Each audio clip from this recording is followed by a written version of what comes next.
Sim, a sua casa afeta e muito a sua vida, e eu não estou aqui para falar de espiritualidade, lei da atração e nem de Feng Shui.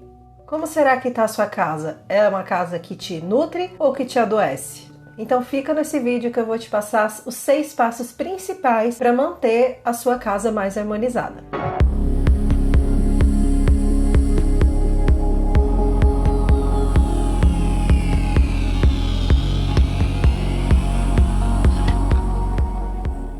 E para quem não me conhece, meu nome é Vivi Bittencourt, sou naturopata, consultora de Feng Shui e trabalho com decoração curativa. Tem muitas coisas que a gente precisa fazer na casa que não necessariamente está dentro dessa filosofia. A maioria das pessoas acabam atrelando a harmonização de ambientes com a questão energética e acaba levando até para uma questão espiritual, mística. Não que a parte espiritual não faça parte, ela faz, mas isso é apenas um pedaço disso. Na verdade, a influência maior e que passa despercebida é a influência mental. A gente interage com o meio externo o tempo inteiro, através da nossa mente e dos nossos sentidos. São eles que levam as informações até o nosso cérebro, despertando emoções, sentimentos, sensações. Isso é um mecanismo de defesa e acontece o tempo inteiro, a gente querendo ou não. Então, não acontece só dentro da nossa casa, acontece em qualquer ambiente. Porém, em relação à nossa casa, ela é um ambiente que a gente permanece muito tempo da nossa vida. Mesmo aquela pessoa que só vai para casa para dormir, que passa o dia fora, que vai trabalhar, ainda assim é muito tempo, São horas no período de sono em que ela vai precisar que essa casa esteja mais harmonizada para que ela consiga se nutrir. E se a pessoa ainda passa o dia também dentro de casa, é muita exposição em um ambiente que pode estar afetando ela negativamente. Se afeta ela negativamente, automaticamente vai afetar a vida dela. Tudo que a gente consome todos os dias, seja de alimentação, de conteúdos, de relações, tudo que a gente vivencia, consome, sente, faz parte de quem nós somos. Influencia muito nas nossas decisões, influencia muito na nossa vitalidade e na nossa capacidade de concretizar aquilo que a gente sonha. Não é que a casa é uma ferramenta mágica que, por estar desarmonizada, vai atrair coisas boas ou ruins.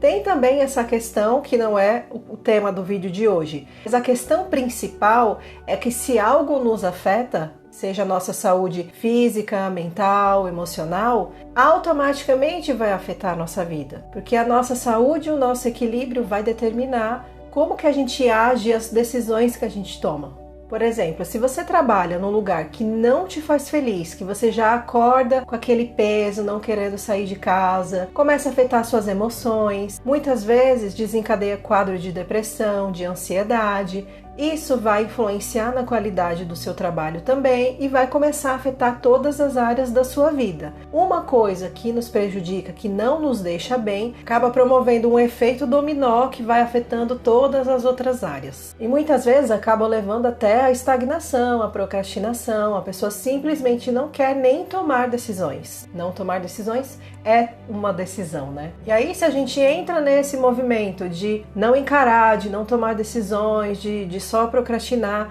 como consequência de como nós estamos, em relação ao nosso equilíbrio, como que a gente vai concretizar aquilo que a gente gostaria?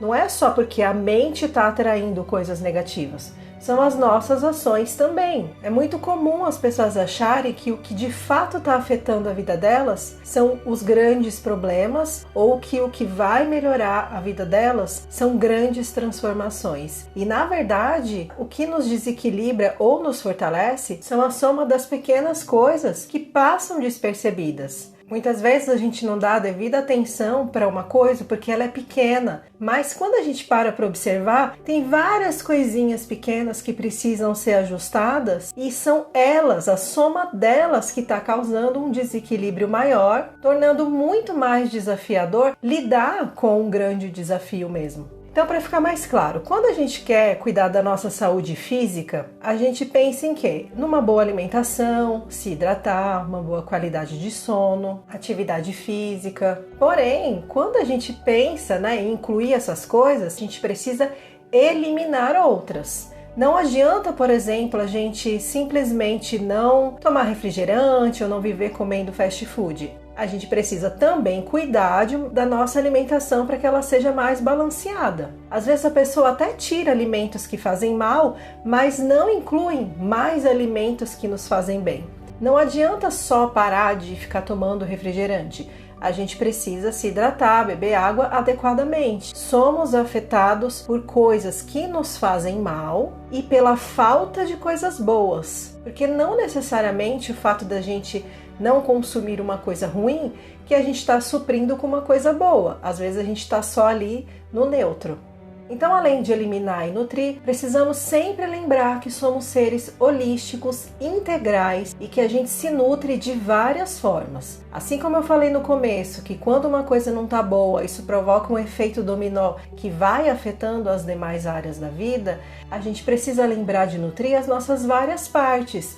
Então, tem a saúde física, tem a saúde mental, emocional, tem a saúde das nossas relações, saúde financeira, a saúde da nossa casa, nossa carreira. Quando a gente pensa, em todas as áreas, a gente vê o quanto que é desafiador mesmo manter tudo em equilíbrio. Então, o que a gente precisa fazer é focar nas pequenas coisas que elas sirvam de recurso e também eliminar alguns drenos da casa, relacionamentos tóxicos, alimentação ruim, hábitos que nos fazem mal. Conforme a gente vai eliminando essas coisas e incluindo coisas mais positivas, por mais que sejam pequenas mudanças, são essas mudanças que vão trazer para a gente recursos internos que vão nos dar força para que a gente consiga resolver coisas maiores. Então, se você não está conseguindo resolver uma situação que esteja muito desafiadora na sua vida, você está se sentindo sem energia, busque recursos pequenos que, somando todos eles, vai te trazer muito mais energia, mais equilíbrio, para aí então você conseguir olhar para essas outras coisas maiores e mais desafiadoras.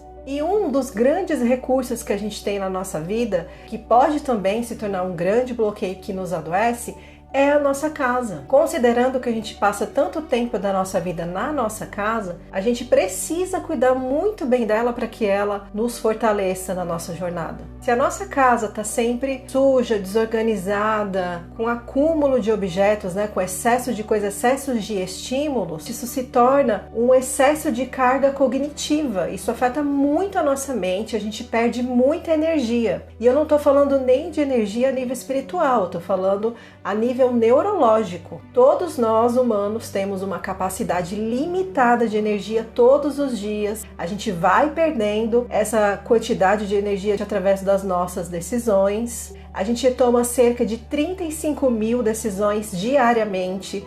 Coisas bobas assim, eu vou colocar o celular no soneca agora, ou eu já levanto. Eu vou primeiro escovar os dentes ou eu vou me trocar? Qual roupa que eu vou usar hoje? O que eu vou comer no café da manhã? São muitas as decisões, a gente toma a decisão o tempo inteiro e cada uma delas faz a gente perder uma quantidade de energia. A gente vai tomando tantas decisões e perdendo tanta energia, escaneando coisas desnecessárias, tudo isso vai drenando da nossa energia e aí essa energia está sendo desperdiçada ao invés de ser direcionada para aquilo que realmente precisa, que é para nossa força de ação, para a gente tomar melhores decisões com mais clareza. Então, grande parte dessa perca energética já começa na nossa casa. Quanto menos energia a gente tem, mais isso afeta o nosso dia seguinte. Então, a gente tem que ter muita consciência com as coisas que a gente mantém na nossa casa, se elas são úteis pra gente. E agora eu tô falando só a nível mental. A parte energética eu vou trazer um outro vídeo para aprofundar para vocês. E agora vamos aos 6 passos essenciais que ajudam a manter a casa mais nutrida e mais vitalizada.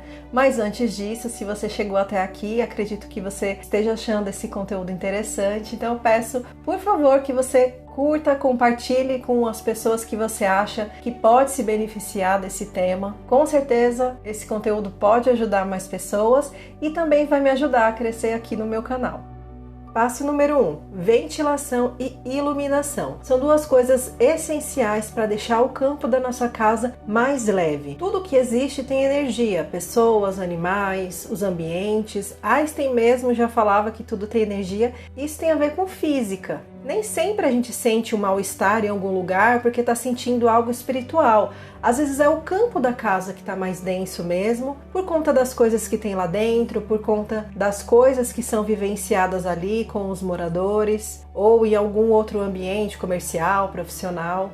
Além disso, a gente não precisa ser um médium sensitivo para entrar num lugar e sentir algum tipo de mal-estar causado pelo campo eletromagnético daquele lugar. Se você nunca parou para observar isso, faça um teste.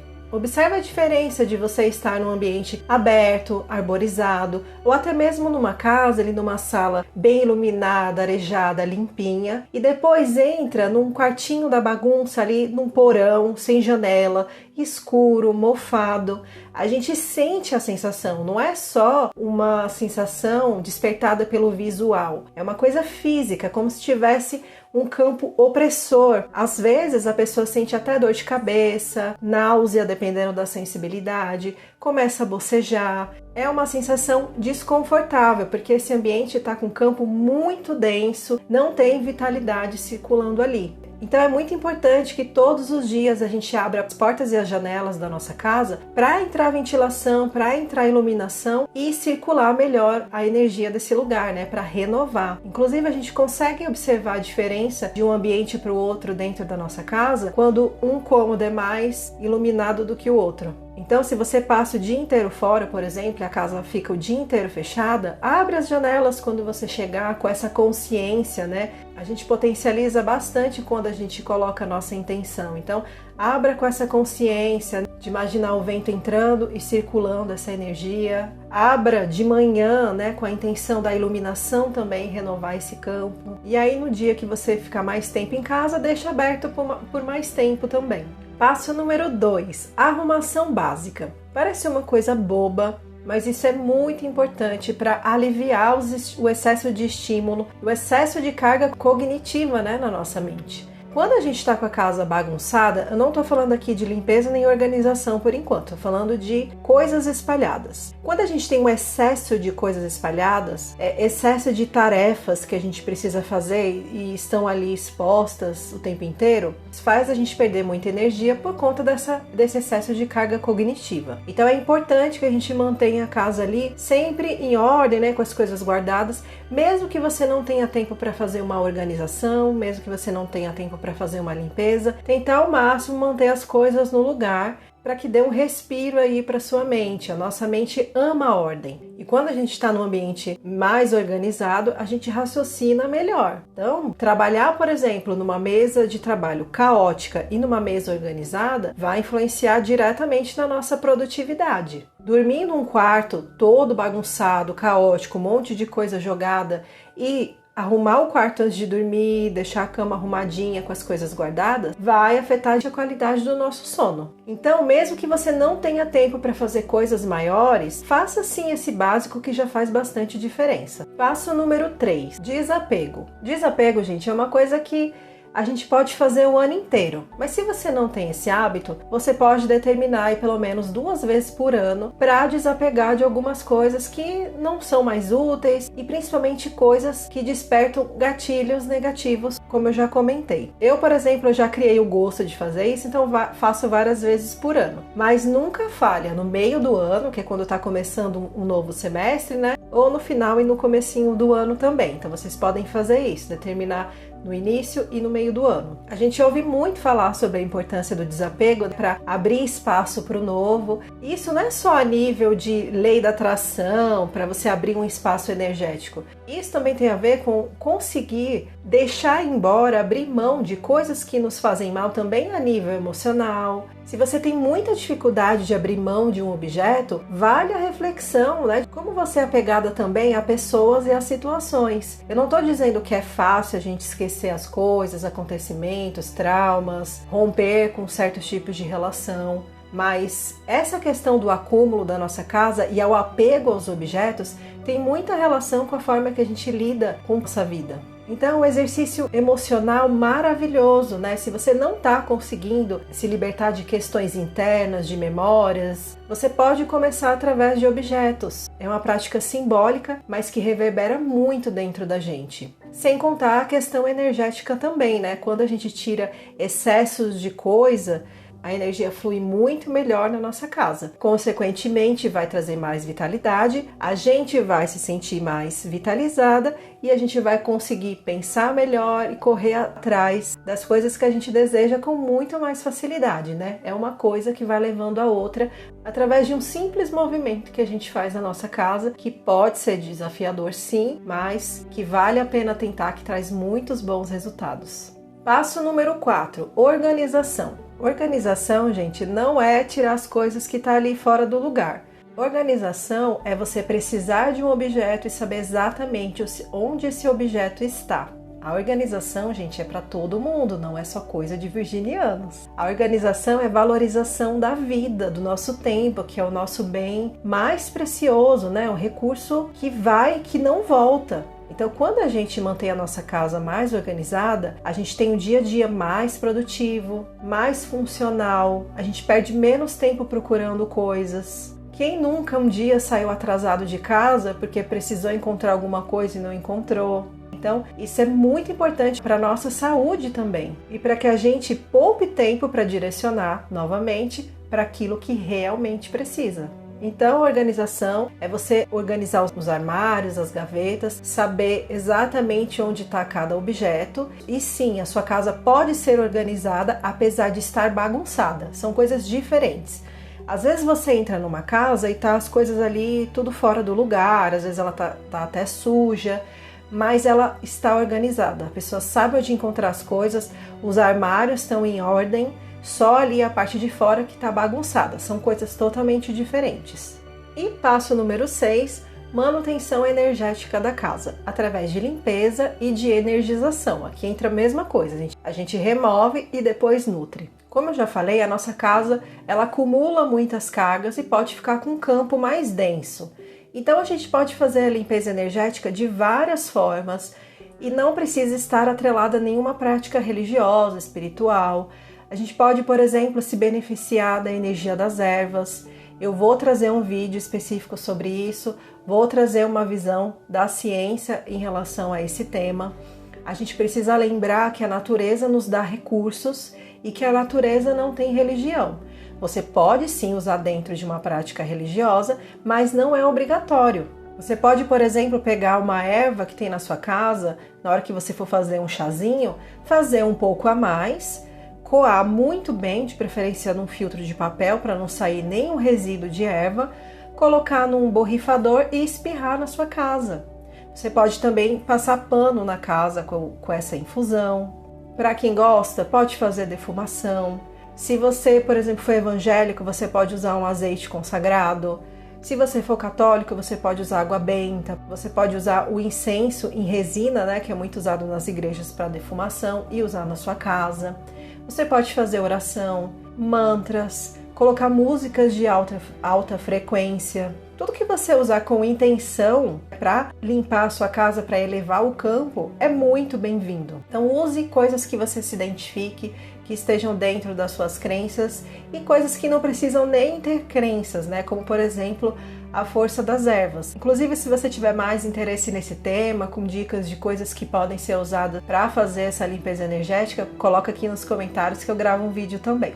E esses foram 6 passos que, apesar de parecerem óbvios, muitas vezes a gente deixa de lado porque não tem consciência de como que eles de fato nos influenciam. Então hoje vocês já têm o conceito de cada um, né? Já sabem qual que é a importância de cada um deles. E nos próximos vídeos eu vou trazendo outras coisas, tem muitas coisas que a gente precisa avaliar na nossa casa, tem muitos outros drenos que a gente precisa arrumar, mas esses 6 passos são fundamentais para que a gente mantenha o campo ali mais equilibrado, apesar desses outros drenos que precisam ser olhados também. E se você quiser receber esses próximos vídeos com todas essas orientações, já se inscreve no canal, ativa as notificações e compartilha o maior número de pessoas, porque tem muita coisa boa para chegar aqui. E quando a gente harmoniza a nossa casa, a gente harmoniza a nós como pessoas e, consequentemente, nós como pessoas mais equilibradas, a gente contribui também com um mundo melhor. Então, vamos juntos nessa.